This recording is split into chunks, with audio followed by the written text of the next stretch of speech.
காட்டில் புலிகள் நுழைந்ததும் அணில்களை காணவில்லை என தவிக தலைவர் விஜயை மறைமுகமாக மீண்டும் விமர்சித்த சீமான், தான் ஆட்சிக்கு வந்தால் மரக்கிளையை வெட்டுபவர்களுக்கு 6 மாதம் சிறை தண்டனை விதிப்பேன் என்றும் கூறினார். புலிகள் நுழைந்தவுடனே ஒரு அணில் கூட கண்ணில் படவில்லை. நல்ல கண்ணு பிறந்து வாழ்ந்து இருக்கிற மண்டலாண்டா நடிகை நாடாளாத்தப்படுறாங்க. ஒப்பனை அளித்த உடனே அரியணை ஏற்கிறியா?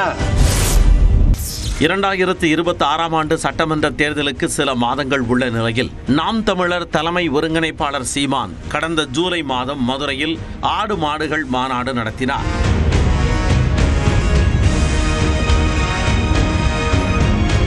அதைத் தொடர்ந்து நேற்று திருவள்ளூர் மாவட்டம் திருத்தணி அருகே மரங்களின் மாநாட்டை நடத்தினார். மாநாட்டில் பேசிய சீமான், காட்டில் புலிகள் நுழைந்ததும் அணில்களை காணவில்லை என தவேக தலைவர் விஜயை மீண்டும் மறைமுகமாக விமர்சித்தார். இந்த காட்டுக்குள் புலிகள் நுழைந்தவுடனே ஒரு அணில் கூட கண்ணில் படவில்லை. அணில்களுக்கும் சேர்த்துத்தான் காடு வளர்க்க நாம் பாடுபடுகிறோம். வாக்குக்காக நிற்பவர்கள் இதை நினைத்து கூட பார்க்க மாட்டார்கள். மக்களின் வாழ்க்கைக்காக நிற்பவர்கள்தான் இந்த மாநாட்டை நடத்துவார்கள், நடத்த முடியும். நடிகன் நாடாள துடிப்பதா என்றும் சீமான் கேள்வி எழுப்பினார். மரத்திற்கு உயிருக்கு கேட்காதுன்னு உயிர் இல்லைங்க எவன் சொன்னது? பேசிக்கொண்டே இருந்தால், அன்பாக பேசினால் அந்த ஆண்டு பூப்பதும் காய்ப்பதும் கூடும். நான் சொன்னா நீ சிரிப்ப. அதே கருத்தை என் தம்பி சூர்யா சொன்னா ரசிப்பேன். மறுபடியும் போய் நடிச்சாடா வந்து சொல்லிட்டு இருக்க முடியும்? நல்ல கண்ணு பிறந்து வாழ்ந்து இருக்கிற மண்டலாண்டா நடிகை நாடாளாத்தப்படுறாங்க. நல்ல கண்ணுன்னு ஒருத்த காலம் ஒப்பேன் ஏப்பேன் அவன் யாருன்னு தெரியாதனால தான்டா நடிகன் நாடாள துடிக்கிறான். நீ பின்னாடி பின்னிக்கிற திரை போதை, திரை மயக்கம். அதுக்கு எதிராக ஒருத்தரும் பேச மாட்டான். நான் கேட்கறதுக்கு பதில் சொல்லு. ஒப்பனை அளித்த உடனே அரியணை ஏற்கிறியா? ஏற்கிறியா? ஏற்கிறியா? நடித்தால் நோட்டை தருவோம் வாழ்வதற்கு, நடிப்பதை நிறுத்தினால் நாட்டை தருவோம் ஆள்வதற்கு. மரம் நடுவதன் பலன் குறித்து திடீரென சீமான் இந்தியில் பேசினார். என்ன கத்தினாலும் எனக்கு புரியல. உள்ளூர் மாடு வேலை போகாதுல.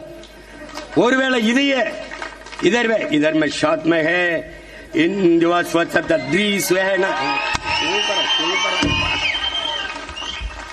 the tree was in the wonderful the human nature. மேலும் தான் ஆட்சிக்கு வந்தால் செயல்படுத்த உள்ள திட்டங்கள் குறித்தும் சீமான் பேசினார். என் பிள்ளை ஒவ்வொரு பிறந்த நாளைக்கும் மரம் நடணும். 2 வயசா 2, 3 வயசா 3, 4 வயசா 4 மரம் நட்டுக்கிட்டே வரணும்.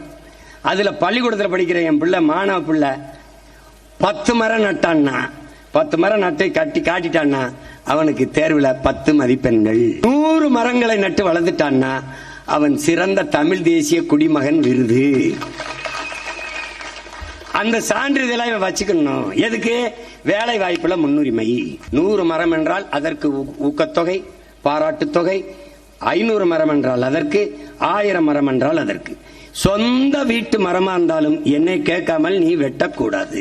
ஒரு கிளையை நறுக்கினால் சக மனிதனின் கையை நறுக்கியது போல குற்றம். 6 மாசம் உள்ள இருக்கணும். ஆடு மாடுகள் மாநாடு மற்றும் மரங்களின் மாநாட்டை தொடர்ந்து அடுத்ததாக தண்ணீர் மாநாடு நடத்த உள்ளதாக சீமான் அறிவித்துள்ளார்.